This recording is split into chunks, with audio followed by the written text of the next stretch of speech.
Malapit na ang wakas ng lahat ng bagay.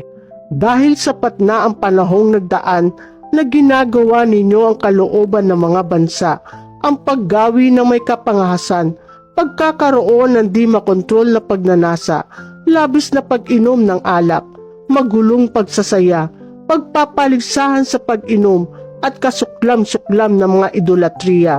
Nagtataka sila dahil hindi na kayo sumasama sa kanila sa gayong lusak ng pagpapakasasa, kaya nagsasalita sila ng masasama tungkol sa inyo. Pero ang mga taong ito ay mananagot sa isa na handang humatol sa mga buhay at sa mga patay.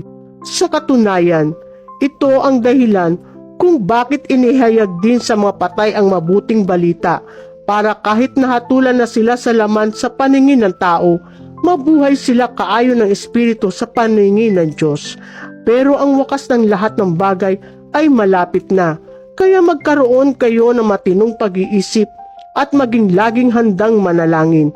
Higit sa lahat, magkaroon kayo ng masidhing pag-ibig sa isa't isa, dahil ang pag-ibig ay nagtatakip ng maraming kasalanan.